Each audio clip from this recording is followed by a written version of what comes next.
Varanasi court में हिंदू पक्ष की बड़ी जीत। ज्ञानवापी के व्यास तय खाने में मिला पूजा का अधिकार। 2019 के डकैती मामले में आजम खान समेत 7 आरोपी बरी। एमपी एमएलए कोर्ट ने जारी किया आदेश। मैनपुरी के कद्दावर सपा नेता मनोज यादव ने छोड़ी पार्टी। मनोज यादव ने प्राथमिक सदस्यता से दिया इस्तीफा। उन्नाव में समाजवादी पार्टी ने अन्नू टंडन को बनाया प्रत्याशी। तीसरी बार चुनाव लड़ेंगे अन्नू टंडन। गाजीपुर में बदमाशों ने सपा नेता के चाचा को मारी गोली। गोली लगने से सपा नेता के चाचा की मौत। नमस्कार, आज की खबर में आपका स्वागत है। मैं हूं आपके साथ शिखा मेहरोत्रा। शुरुआत करते हैं उत्तर प्रदेश खबरों की। ज्ञानवापी मामले में व्यास जी के तहखाने पर पूजा का अधिकार को लेकर शैलेंद्र पाठक के द्वारा डाली गई याचिका पर जिला अध्यक्ष की अदालत ने आदेश दिया है। जिला अध्यक्ष की अदालत ने आदेश देते हुए कहा कि 7 दिन के अंदर जिला मजिस्ट्रेट परिसर के अंदर पूजा करने की व्यवस्था कराई जाए। साथ ही अदालत ने कहा कि दक्षिण की तरफ तहखाने के पास जो चबूतरा है वहां पर लोहे की बैरिकेडिंग को काट कर पूजा की व्यवस्था बनाई जाए। वहीं जिला जज के इस आदेश के आते ही हिंदू पक्षकार में खुशी का माहौल है। आज बहुत बड़ी जीत हुई। आज हिंदू समाज की बहुत बड़ी जीत, आज सनातनियों की बहुत बड़ी जीत हुई है। और जिस चीज का इंतजार हम लोग कर रहे थे, आज नंदी भी हमारा वहाँ पे बैठी इंतजार करी, उसकी भी तपस्या आज पूरी हुई है। और अब हमें पूजा करने का अधिकार मिला है, इसे जानकर हम लोग बहुत खुशी हुई है। इस अहम फैसले का हम लोग चमचट का इंतजार कर रहे थे। आज वो इंतजार पूरा हुआ। जो तलवारों की नोकों से इन्होंने हमारे मंदिरों को तहस नहस किया, हमारी मूर्तियों के साथ खिलवाड़, हमारी मूर्तियों को नष्ट किया, आज हम कलम की ताकत से। आज कोर्ट ने व्यास परिवार का जो तहखाना है उस तहखाने में पूजा पाठ का आदेश पारित कर दिया है। कोर्ट ने डिस्ट्रिक्ट मजिस्ट्रेट वाराणसी को कहा है कि कोर्ट के ऑर्डर की कंप्लायंस में 7 दिन के अंदर पूजा पाठ स्टार्ट करें और काशी विश्वनाथ ट्रस्ट को डायरेक्ट किया है कि वहाँ पे पूजा पाठ तुरंत स्टार्ट करें। तो ये बहुत बड़ी जीत है। हर आदमी जो है उस पूजा पाठ में सम्मिलित हो। आज हमारे लिए बड़े हर्ष की बात है कि वादिनी 5 वादिनी महिलाओं में प्रथम वादिनी राखी सिंह के माध्यम से यहाँ पे खारिज की गई जनपद न्यायाधीश के कोर्ट से याचिका को हाई कोर्ट ने एडमिट कर दिया और जितने भी उसके पक्षकार हैं विपक्षी हैं सबको नोटिस देने का आदेश दे दिया है। तो इसलिए बड़ी बात है। और इसमें शिवलिंग का आर्कियोलॉजी सर्वे नहीं हुआ था और बार बार मुस्लिम पक्ष द्वारा ये आपत्ति उठाई जाती थी कि वह फव्वारा है और हमारे द्वारा ये कहा जाता था कि वो शिवलिंग है। तो इसको डिफाइन करने की जो वैज्ञानिक संस्था वो आर्कियोलॉजी सर्वे है और आर्कियोलॉजी सर्वे के ही माध्यम से स्पष्ट हो जाएगा कि वह क्या है। तो इस नाते अब हम इस मामले में प्रसन्न हैं कि ये आज एडमिट हो गई है और आगे की प्रोसीडिंग होगी तो अवश्य आज शाम तक उसमें ऑर्डर आ जाएगा हाई कोर्ट में। तो उसमें कौन सा अगला डेट पड़ा और क्या होना है उसी के तहत क्या। समाजवादी पार्टी ने 2024 में होने वाले लोकसभा चुनाव के लिए 16 प्रत्याशियों की लिस्ट जारी की है। इसमें उत्तर प्रदेश के जिला उन्नाव की पूर्व सांसद समाजवादी पार्टी नेता अन्नू टंडन को समाजवादी पार्टी ने अपना प्रत्याशी बनाया है। अन्नू टंडन ने 2009 में पहली बार कांग्रेस के टिकट से रिकॉर्ड मतों से सांसद बनी थी। वहीं मोदी लहर में साल 2014 और 2019 में उन्हें शिकस्त का सामना करना पड़ा। सबसे पहले तो मैं अपने समाजवादी पार्टी के राष्ट्रीय अध्यक्ष माननीय श्री अखिलेश यादव जी को बहुत बहुत धन्यवाद और बधाई देना चाहता हूं कि उन्होंने उन्नाव जनपद में इतना मजबूत और सशक्त प्रत्याशी दिया। और हम सब की जिम्मेदारी बनती है, पूरे उन्नाव जिला संगठन की, उन्नाव जनपद के सभी नेताओं की, कार्यकर्ताओं की, कि हम अपने राष्ट्रीय अध्यक्ष जी को निराश न करते हुए राष्ट्रीय अध्यक्ष जी को उनके हाथों को इनको जिताकर, अन्नू टंडन जी को चुनाव जिताकर पीडीए को और समाजवादी पार्टी और राष्ट्रीय अध्यक्ष जी के हाथों को मजबूत करेंगे। हम लोग भी उनको निराश नहीं होने देंगे। देखिए, हम लोग कई मुद्दे हैं, शिक्षा है, बेरोजगारी है, किसानों के मुद्दे हैं, कई मुद्दे हैं। आप देखिए हर इस समय हर वर्ग परेशान है, मजदूर परेशान है। अभी हमने लोगों ने देखा, इन पर एक जगह टीवी पे आ रहा था कि हज़ारों मजदूर इजराइल नौकरी करने जा रहे हैं। देश में इतनी बेरोजगारी, जहाँ युद्ध चल रहा है, इजराइल में लोग नौकरी करने जा रहे हैं, तो इसका मतलब वो मजबूरी में जा रहे हैं। जो बेरोजगारी, जो शिक्षा, जो महंगाई, इन सब चीज़ों को लेकर हम लोग चुनाव के मैदान में जाएंगे और पूरा भरोसा है कि इस बार जनता जो है हमारे साथ है। हम लोगों को मदद करके इस सरकार गाजीपुर में बदमाशों ने एक बार फिर कानून व्यवस्था को चुनौती दी है। बता दें कि नंदगंज थाना क्षेत्र के कुसुमही कला गांव के पास बदमाशों ने सपा नेता के चाचा की गोली मारकर हत्या कर दी है। वही घटना को अंजाम देने के बाद बदमाश फरार हो गए। हत्या की घटना से नाराज लोगों ने गाजीपुर वाराणसी मार्ग को जाम कर दिया। वही सूचना मिलते ही स्थानीय थाना पुलिस सहित अन्य पुलिस अधिकारी मौके पर पहुंच गए और जाम कर रहे लोगों को समझाने में जुट गए। इसके बाद पुलिस ने शव को कब्जे में लेकर पोस्टमार्टम के लिए भेजा। थाना नंदगंज पुलिस को ये सूचना मिली थी कि सहड़ी में एक व्यक्ति की हत्या हो गई है। बहुत स्पष्टता उस समय तक नहीं थी, बाद में ये मालूम हुआ कि गोली मार के हत्या कर दी गई है। परिजनों का आरोप है कि उसी गांव का पूर्व प्रधान और उसके सहयोगियों द्वारा ये हत्या कारित की गई है और इसमें भी परिजनों द्वारा तहरीर दी नहीं गई है। जैसे ही देंगे इसमें सुसंगत धाराओं में अभियोग पंजीकृत करके और जो भी इसमें दोषी होंगे उनके विरुद्ध कठोरतम कार्रवाई की जाएगी। नहीं, परिवार वालों में थोड़ा सा, क्योंकि जो अभी प्रथम दृष्टया यहाँ मालूम पड़ा है कि जो पूर्व प्रधान हैं और जो मृतक हैं ये वर्तमान प्रधान जो हैं उनके चाचा हैं। इन दोनों में पुरानी रंजिश चली आ रही है, पहले भी इन दोनों के बीच में हत्या हुई है। उसी को लेकर परिजनों में ये शंका थी कि कहीं ये भी अफवाह उड़ी थी कि एक्सीडेंट हो गया है, कि कहीं ऐसा ना हो कि इसे एक्सीडेंट मान लिया जाए। लेकिन क्योंकि अब परिवार को विश्वास दिलाया गया है कि लखीमपुर खीरी में पुरानी रंजिश के चलते एक युवक की हत्या कर दी गई। पूरा मामला उचौलिया थाना क्षेत्र के गांव ढढेल गांव के पास का है, जहां पुरानी रंजिश के चलते हमलावरों ने चीनी मिल से गन्ना बेचकर घर लौट रहे चाचा भतीजे पर लाठी डंडों और धारदार हथियार से जानलेवा हमला कर दिया, जिसमें चाचा की मौके पर ही मौत हो गई, जबकि भतीजा गंभीर रूप से घायल हो गया, जिसे अस्पताल में भर्ती कराया गया। वहीं युवक की हत्या कर आरोपी मौके से फरार हो गए। सूचना पर पहुंची पुलिस ने शव को कब्जे में लेकर पोस्टमार्टम के लिए भेजा और आगे की जांच पड़ताल में जुटी। आज दिनांक 31 तारीख की अर्ली इन द मॉर्निंग तकरीबन 2 बजे थाना उचौलिया पुलिस को यह सूचना मिली कि ग्राम मुस्तफाबाद ढंडेल के रहने वाले 2 व्यक्तियों के साथ उन्हीं गांव के व्यक्तियों के द्वारा मारपीट की गई है। तत्काल पुलिस मौके पहुंची, जिसमें एक व्यक्ति जिसका नाम रमेश पुत्र सोहन सिंह है, जिनकी 35 वर्ष के आसपास उम्र है, वह मृत अवस्था में पाए गए। वह उन्हीं के साथ घायल अवस्था में शुभम पुत्र अखिलेश सिंह मौजूद मिले। तत्काल घायल को उपचार हेतु CSC पसगवा रवाना किया गया, जहां बेहतर इलाज के लिए उनका जिला अस्पताल शाहजहांपुर भेजा गया। वर्तमान में घायल की कंडीशन स्टेबल है, वह खतरे से बाहर है, उनका इलाज किया जा रहा है। वह संपूर्ण घटना के संबंध में परिजनों से प्राप्त तहरीर के अनुसार हत्या व मारपीट की सुसंगत धाराओं में अभियोग पंजीकृत कर लिया गया है। कुल 10 व्यक्ति नामजद हुए हैं इसमें, जिसमें कुछ व्यक्तियों को पुलिस द्वारा गिरफ्तार किया जा चुका है। वह अन्य व्यक्ति के संबंध में गिरफ्तारी के लिए कई टीमें गठित की गई हैं, वह लगातार गिरफ्तारी के लिए दबिश दी जा रही है। यह जानकारी प्राप्त हुई है कि पूर्व से दोनों पक्षों के बीच में और नहर की पानी को लेकर कोई विवाद चल रहा था, जिसके संबंध में पूर्व से पुलिस के द्वारा कार्रवाई भी की गई थी। वह इस घटना के संबंध में गिरफ्तारी के लगातार प्रयास किए जा रहे हैं, वन विधिक कार्रवाई की। समाजवादी पार्टी ने 2024 में होने वाले लोकसभा चुनाव के लिए 16 प्रत्याशियों की लिस्ट जारी की है, जिसको लेकर हमारे संवाददाता समीर खान ने कांग्रेस प्रवक्ता सचिन रावत से खास बातचीत की। क्या कुछ कहा कांग्रेस के प्रवक्ता सचिन रावत ने, आइए आपको दिखाते हैं। हमारी मौजूदगी इस समय कांग्रेस कार्यालय में हमारे साथ बात करने के लिए प्रवक्ता सचिन रावत जी हैं, हम उनसे बात करेंगे। सर, आज की खबर में आपका बहुत बहुत स्वागत है। धन्यवाद। जिस तरीके से इंडिया गठबंधन में समाजवादी पार्टी लगातार सीटें डिक्लेयर करती जा रही है, क्या कहेंगे? देखिए, समाजवादी पार्टी की कल एक लिस्ट आई है जिसमें 16 प्रत्याशियों को चयन किया गया है।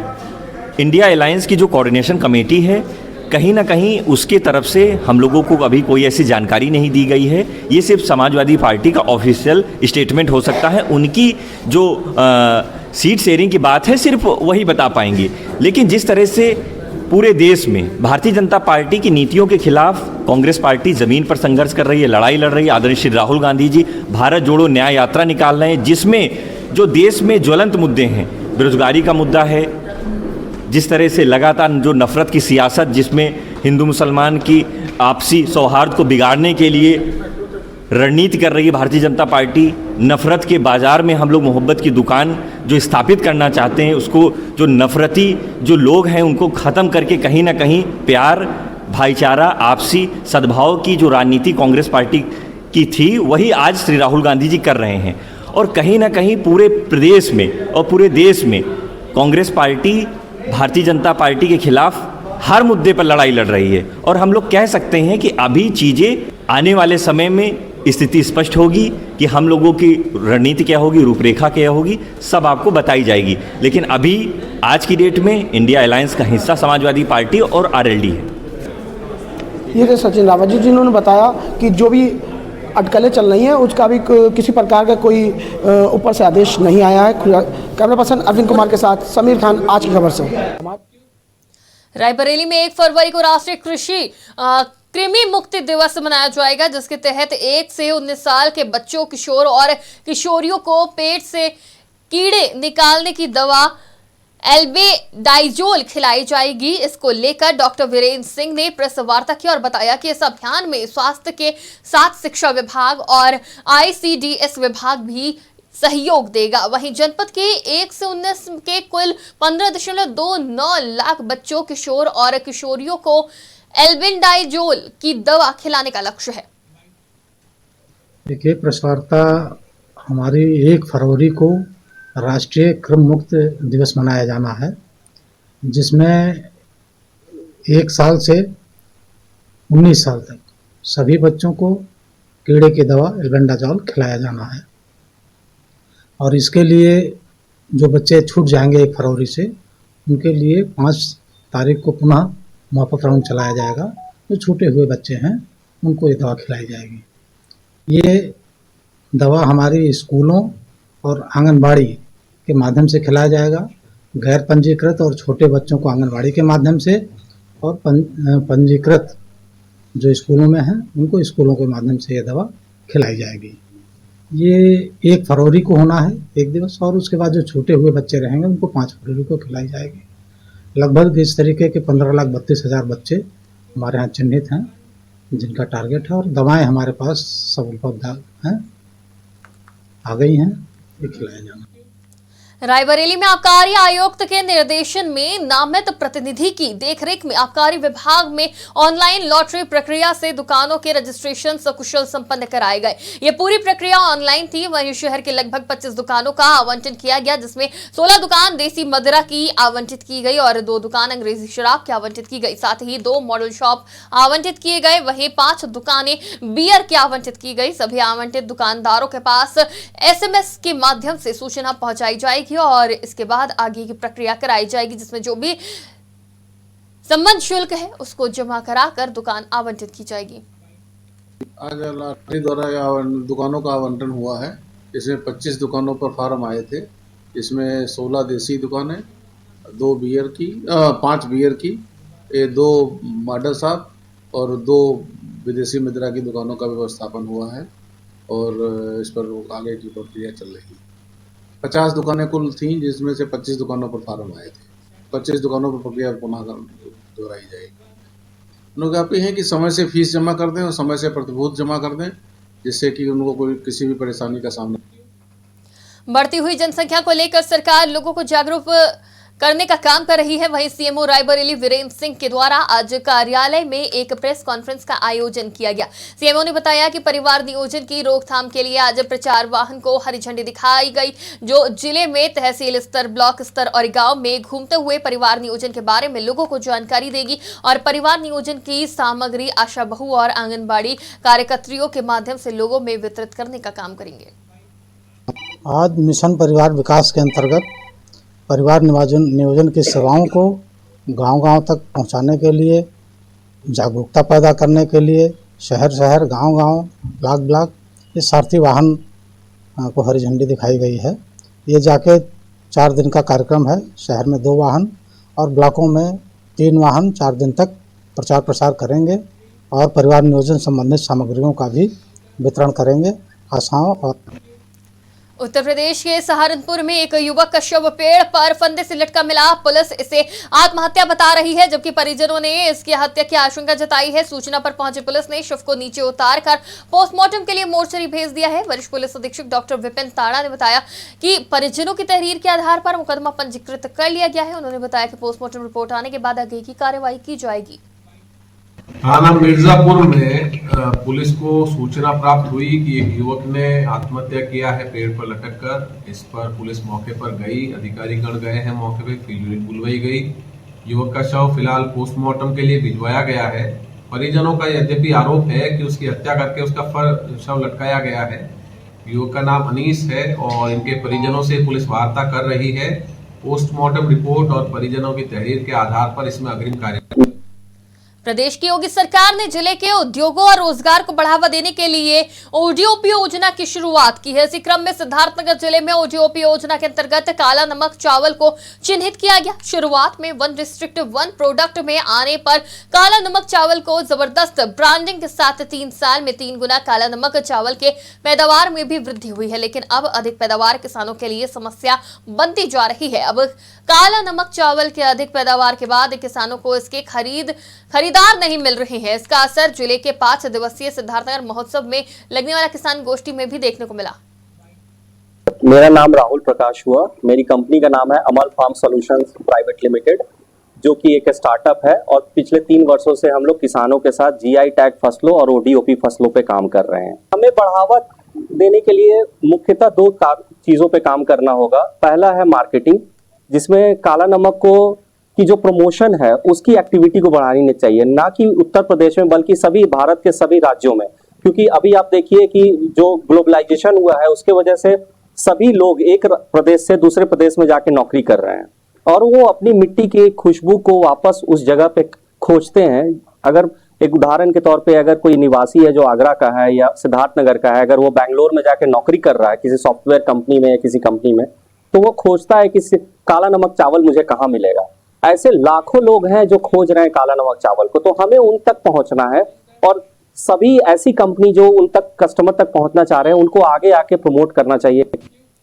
खबर उन्नाव से है, जहां पुलिस ने बड़ी चोरी का खुलासा किया है। बता दें कि सदर कोतवाली पुलिस और एसओजी की टीम ने 4 शातिर चोरों को गिरफ्तार किया है। वहीं पकड़े गए आरोपियों में से एक आरोपी नाबालिग है, जबकि उस पर भी 3 मुकदमे दर्ज हैं। वहीं एडिशनल एसपी अखिलेश सिंह ने मामले का खुलासा करते हुए बताया कि बीते दिनों हुई चोरी की घटना में आरोपियों को गिरफ्तार किया गया है। साथ ही आरोपियों के पास से चोरी किए गए सोने चांदी के जेवर, लाइसेंसिंग रिवॉल्वर और कारतूस के साथ ही नकदी भी बरामद की गई है। दिनांक 29/1/24 को थाना कोतवाली पे 324 457 380 का एक मुकदमा पंजीकृत किया गया था, जिसमें एक लाइसेंसी रिवॉल्वर और गन्ने और कुछ रुपए गायब हो गए थे। कोतवाली पुलिस, सर्विलांस और एसओजी इन लोगों ने मिल करके इस घटना का सफल अनावरण किया है और इसमें 3 अभियुक्तों को गिरफ्तार किया है, जिनसे लाइसेंसी रिवॉल्वर और गन्ने और रुपए बरामद किए गए। हाँ, इन अभियुक्तों का पहले भी आपराधिक इतिहास रहा है। इन्हें आज गिरफ्तार करके न्यायिक हिरासत में भेजा जा रहा है। घटना इन्होंने अपने दोस्तों के साथ मिल करके इनको जैसे पता चला कि घर में कोई नहीं है, इन्होंने रात में जाकर के चोरी किया था और इसका सफल अनावरण आज किया गया है। उत्तर प्रदेश की खबरों में फिलहाल के लिए इतना ही। देश और दुनिया की तमाम खबरों के लिए देखते रहिए आज की खबर।